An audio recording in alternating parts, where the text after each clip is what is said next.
Censored. I am your host, Keith Andrew.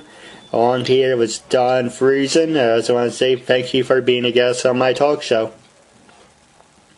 Thanks for having me. Now, for people who want to know what uncensored is, uncensored is my way of showing people that even with a learning disability, I can still overcome controversy and reach my goals in life. At the same time, turning myself into a perfect example for people out there deaf, blind, or in a wheelchair. But you should never label yourself or have people label you. And you should prove to them you can still mount something no matter what. And it's a real honor, privilege having you on my talk show. Now, with that being said, it's a half-hour conversation. You can say anything you want, and you can do whatever you want. It's uncensored. It's whatever you want to do. It's your time. Okay.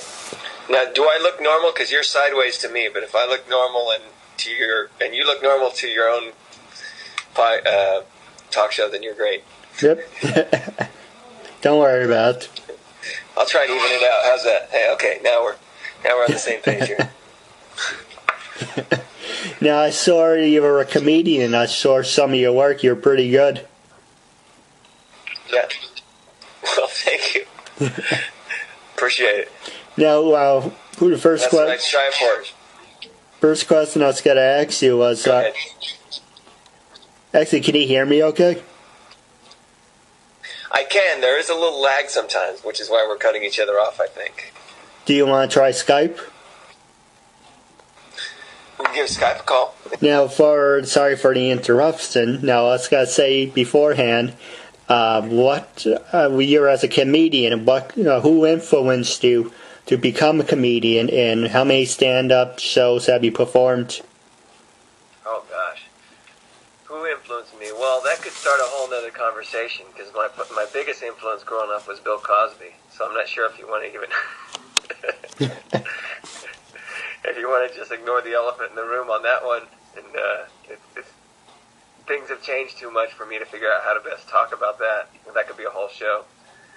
But let's just stick with his comedy growing up, and that was growing up, and then Steve Martin, and once I was already a comedian, an open micer for a couple of years, trying to figure out who I was. My biggest influence at that point would have to be Brian Regan. So that's kind of like those are the biggies. Actually, Monty Python is a big influence, even though it's sketch comedy, just their sensibility of the smart and silly, absurd, yet, they make a lot of good points along the way, and just clever stuff. So that's the influences. The second part of that question was, how many shows? Gosh, nobody's asked me that in a long time. I don't know, maybe 3,000 or 4,000 shows, something like that. Sold out, or have you ever been the main star, or have you sold out? In terms of the main star of the shows that I do? Yeah. Yeah, I've been the main star since, for the last 18 years of most of the shows that I'm in. But, I mean, that isn't, I don't know, star is a little strong of a word for some of the shows. They vary a lot. Some are very, huge packed places and, theaters and, high profile, and some are just, one step above an open mic. So it just, yeah, I've been headlining for a long time, if that's what the question was. Now, for your very first time being a stand-up comedian, who did you open up for? Oh, I didn't open for anybody. It was a comedy competition. I think that was the very first time at USC. I was a senior in business school, and I discovered comedy, and no longer wanted to do business, but I still had to finish to get my degree. So I was spending 90% of my energy performing with an improv troupe that I started, And then I just decided I should try it. I always wanted to try stand-up. It scared the hell out of me, so I thought I'm gonna try it. I'm gonna force myself to put myself in a position that I'm uncomfortable in, and I'm gonna try stand-up.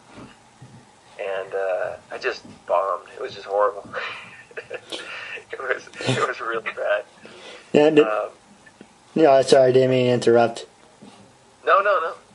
Again, it's hard not to, with the Skype delay, it's hard not to talk over each other or under each other or anything. That's true. And I did get to your joke you mentioned before. You Skype me, I Skype you. Go Skype yourself. Yeah, go Skype yourself. Now, if I was looking at your website, I tried looking you up on Facebook, but you don't have a professional page. You only have a fan page. Right. And I noticed that you have your first DVD out. How's that feel? It's great. It was the Showtime special, and they sell them, and they allow me to sell them. I don't, I'm I guess a partner on the end product, but I don't own it outright. But I have a deal with them that I can sell them on my own, and the reaction's been pretty good, so no complaints. Now here's a question for you that people keep asking me. How do you know if you have a fan base? Oh, okay. The way you asked it, I thought there was going to be more to that question. How do you know if you have a fan base? Yeah. I don't know. Having a fan base is pretty subjective. I mean, I know I have a fan base. I just don't know how big the fan base is. So it's hard to say. I know I have a ton of people over the years that are on my email list that want to find out when I'm on TV. They want to find out when I'm doing shows in their area. I have people who find me all the time from my Showtime special, and they email me. I have a fan page, but I don't know if there's an actual answer to that question because it's so wide open to interpretation. No, that's what I get too. And people ask me, I got turned down for a couple interviews by big name stars. Won't mention their names, but hopefully they will turn around and see the full failure in whatever they're doing. And I'm doing a good deed, so I don't know, what the problem is. But they said, what is your fan base? What is your audience? What is your demographic? Right. And I don't know. Well, what do you mean you don't know? You should know what your fan base is. I know I have 73 people following me on Twitter, and hopefully you would be one of them. But right now I have 73. That's it. This is over. Never mind. I have 73 on Twitter, and only 24 likes on my my other page, and I will send you the links after. But they're like, that's not good enough. Okay, you understand I'm trying to make a statement that I have a learning disability. I'm handicapped, and I'm trying to. That's great.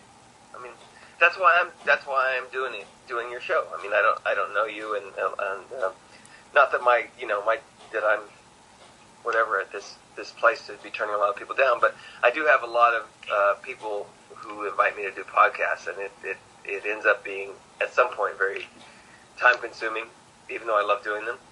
So I kind of have to pick and choose to some extent, but I like the message you're putting out there, so I'm happy to do yours. Well, I appreciate it, and I'm looking forward to building a friendship with you at the same time. Great. And once we talk, if I ever meet you in person, I'll know what you really look like without all the fuzzies around your face. Right. Well, I'm not like that guy from what was it? The Charlie Brown show where he has smoke following him. Right. No, but still, they were saying to me, well, what's your audience? What's your fan base? And I was like, oh no. Then they said something about, well, we will only do your show if you have a couple thousand people following you. Right. And it's like, don't you understand?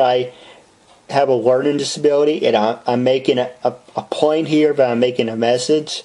Okay, Right. if you don't have a couple people following you, that'd be $25,000 for our time. And that's kind of like missing the point. Dang. I'm only doing this for $5,000. I can't believe that you're getting a deal. I can't. Unbelievable. I should have charged more. Well, you're a good person. Well, I try. But you know the whole point. It's 74 more people will know that. hopefully. But like I said, you can ask me anything you want when it's a normal conversation. It's uncensored. You can curse if you want to. So whatever you want to do. So I am from the questionee to the questioner. Is that what this is? Is that what's happening here? Well, most of the time I get criticism saying I talk too much, or I do all the talking and people don't ask me. So now it's like he asks me, I ask you, whatever you want to do. But right, one thing I do want to ask... How long have you been doing this TV talk show? A year and a half. It's going to be 2 years this June. Okay, great. What is the full extent of your disability? Well, I'm kind of like you. Only I learn at a slower pace. And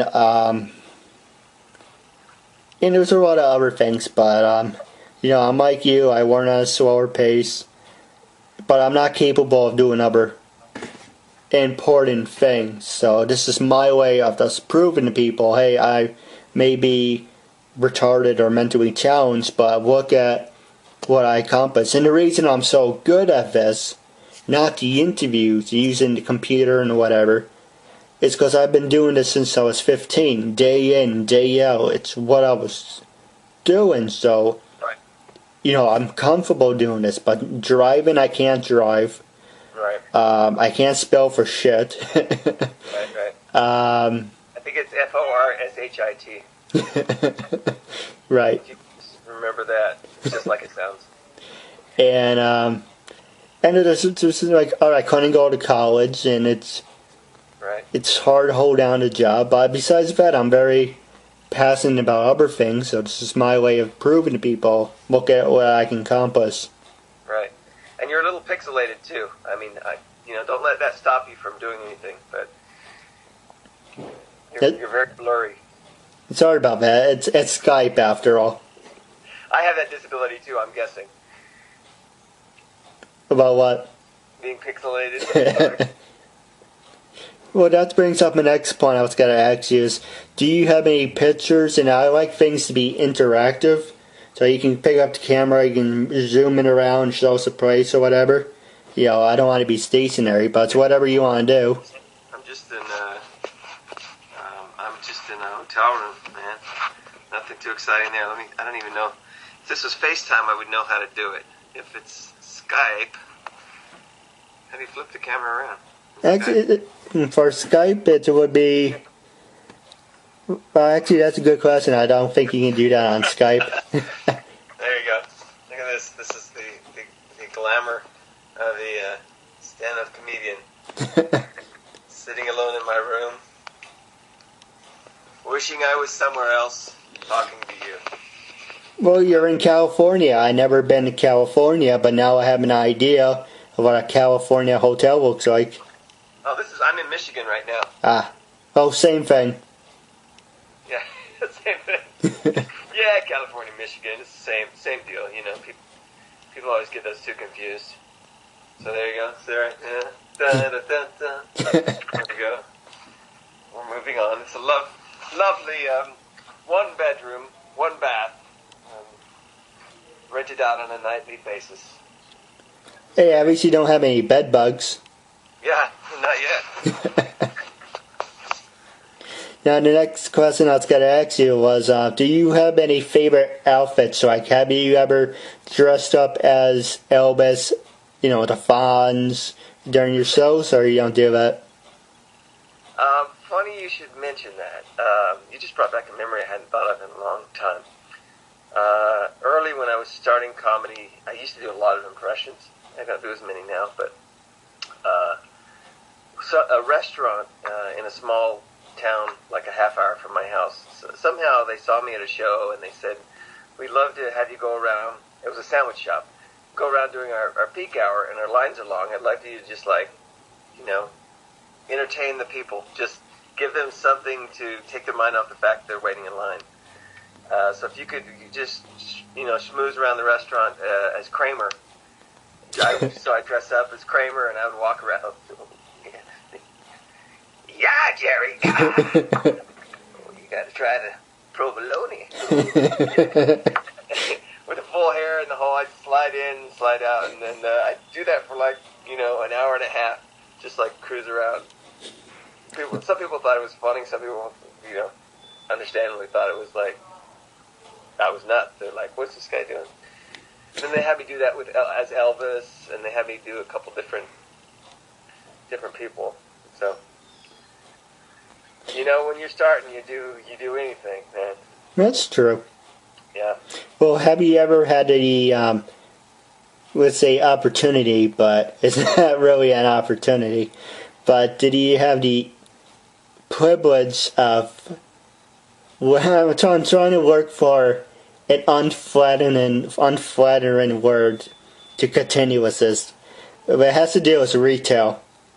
So opportunity and privilege, it's kind of making it kind of fancy, but it's not really too fancy. But have you worked in retail before? Not, that's one of the few things I never have worked retail. I worked fast food, many jobs when I started. Restaurants, every position in a restaurant, busboy, well, not cook, but server, bartender, room service, just everything you can think of. I did lots of sales jobs, and construction one summer, but never retail. I used to work in retail. I haven't had. I sold real estate. I sold commercial real estate. I sold rainbow vacuum cleaners. It's pretty cool. Was it hard? Right. Yeah, the vacuums. Yeah, that was kind of tough. I sold them for a year and a half, and I almost quit after 3 weeks, but I didn't want to give up my seniority. I was a regional manager at that point.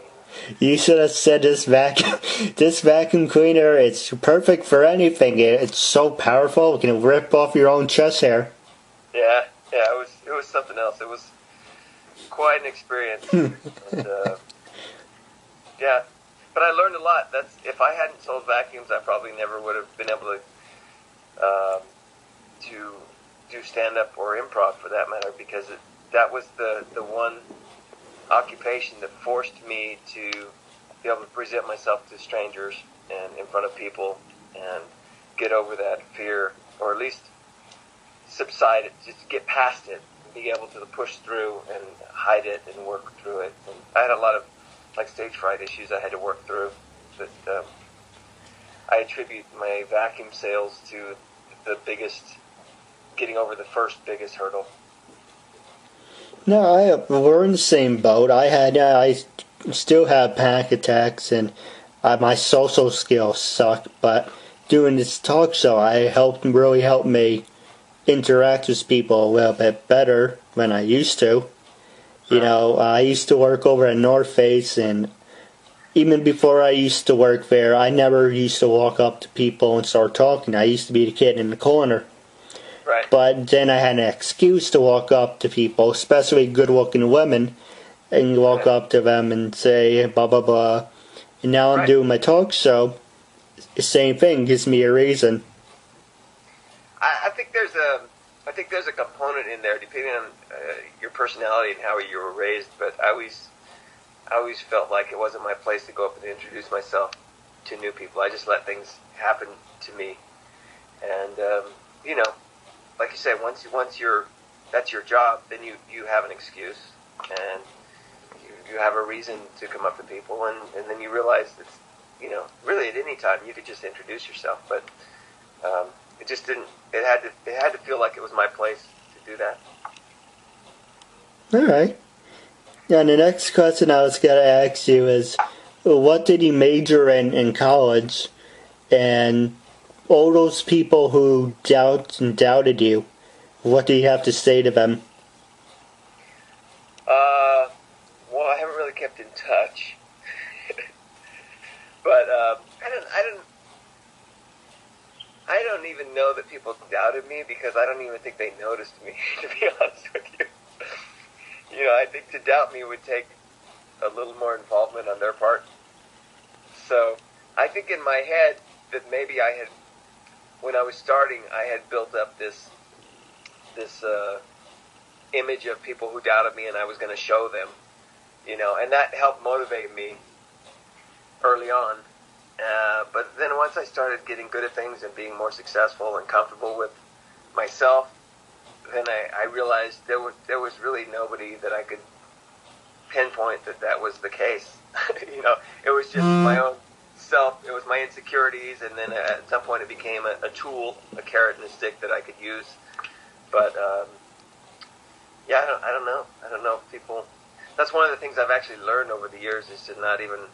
Once I started getting some success, I realized that it wasn't about those people, if they were even there, if they even existed, as much as it was just running my own race, you know, not worrying about what other people think about me, just be happy with my own performance, my own effort, and let the other stuff just follow. That's true. Now, next question's got to ask you is, where do you stand on social media? So on which? On social media. So where do I stand on social media? Yeah, are you a fan of Facebook, Twitter, or you don't really use that? Facebook and Twitter, yeah. But that's pretty much it. I don't go in for these newfangled. No, I'm not on Instagram. My 15-year-old daughter keeps telling me I got to get on Instagram, so I'm open to it. I just don't have. It's just exhausting, you know. I like some of the aspects of the social media, but to really get involved in it can just suck up your whole day and or life if you're not careful. So I try and strike a balance where I do enough that I kind of have a sense of what's going on, and you know, a lot of my fans want to know where I'm going to be, when I'm going to be there. But I still feel self-conscious, always self-promoting on the site. But I can go like sometimes days or weeks without hardly checking anything at all on social media. And then, you know, my marketing people get upset with me that I'm not, you know, self-promoting more. So then I go on in a bunch for a couple days. And, you know, it's very tug and pull. I'd rather spend most of my time in relationships with people who are actually physically in the space with me, to be honest. No, I understand. And now 2 questions. First one is, MySpace was a big thing too. I used to spend hours on that. Yeah. And I miss MySpace. I recently tried using the new design. I really hate it. I fucking hate it with a passion. Because it's the stupidest layout ever. Number 1, and number 2, it's slow as shit. Yeah, but it paved the way, you know, for Facebook. But that's true. Yeah, you know what? I don't even know. About 6 months or a year ago, I went on MySpace just to see, and I was still on there. Like my site was still going, as if I was still involved, but I hadn't done anything on it in 3 or 4 years. And I had some people posted things, and there was messages, and I felt it was like It was like, you know, in the zombie apocalypse movies where the roller coaster is still going, but there's nobody there. That's what it felt like.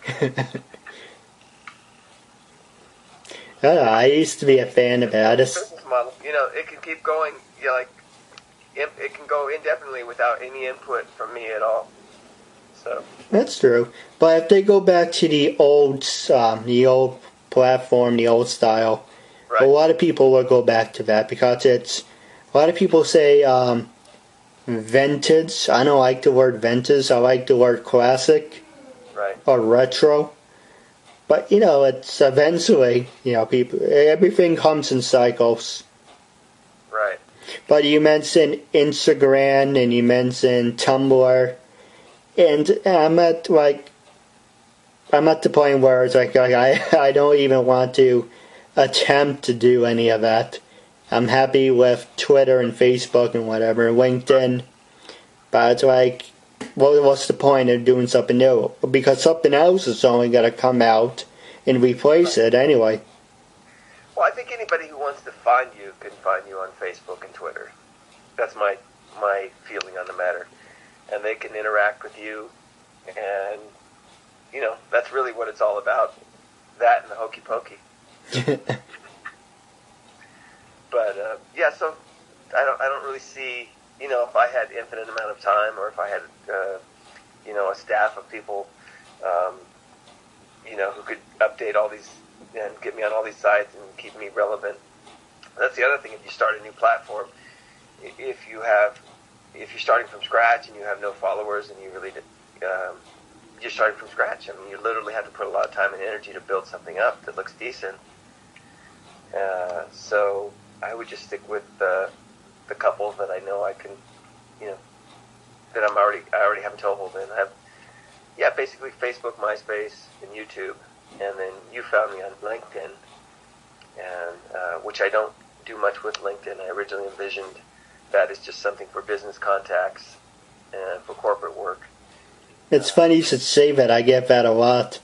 People on LinkedIn, it's even business people say, it's good for business, but I don't really use it. But I prefer that over Facebook because it's more professional, and most of the time it's professional, and I like it. Yeah. So, yeah, it's good. Now, the next question I was got to ask you is, what are your keys to exceed in life? Keys to succeed? Yeah. I'm working on it. It's not like I've nailed it yet, but what works for me? I think for me, the main thing that just works is just showing up every day, just trying to improve, keep all the balls going that you already have going, add some new things, improve the old things. It's all just basic stuff, For me specifically, I write as much as possible. I have goals. My next goal, stand-up wise, is to get, my big goal is to get my next hour special ready to tape another special. And that's at least a year away, probably a year and a half away. And I have smaller goals, but, just basically every day, just, keep making progress towards your goals. Know what you want and just keep making progress towards those things.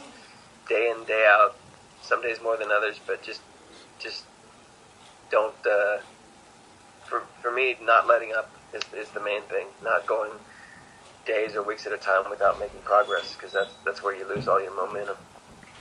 That's true.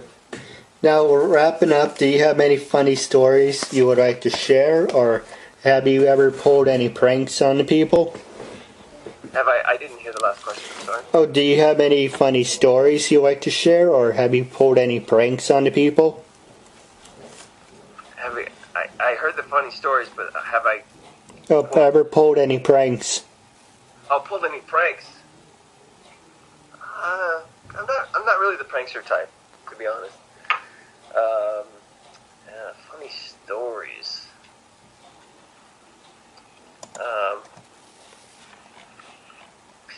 Boy, you'd think as a comic I would have a ton of them, huh? I just, most of my stories, nothing really exciting happens to me. That's the problem. I make boring stuff funny. That's kind of what I do. My act is about just daily boring stuff, and I can make that funny. But nothing real. I mean, I had an iPhone stolen last week, but that's not very funny. It's just sad. Well, it happens. There's been a couple of incidents where wrestlers They had their belts stolen. Yeah. Okay. I don't know how that even happened, but... Yeah. Yeah, nothing ever funny happens to me. Isn't that the weirdest thing? You would think that's so counterintuitive for a comedian, but, it's just the daily grind that provides me humor. All right, well... All funny stuff happens up here. It's like what I think about what happened is what's funny. Not the actual thing wouldn't make anybody else laugh without my take on it. Well, do you have anything you want to say to your fans and listeners? Yes. What are you doing? Get a life. Really? You're following me? Seriously? No. I don't know. Just thank you. Thank you for being a fan and for being a listener. And I'm sorry I'm so blurry. Come see me in real life. I'm in high def resolution.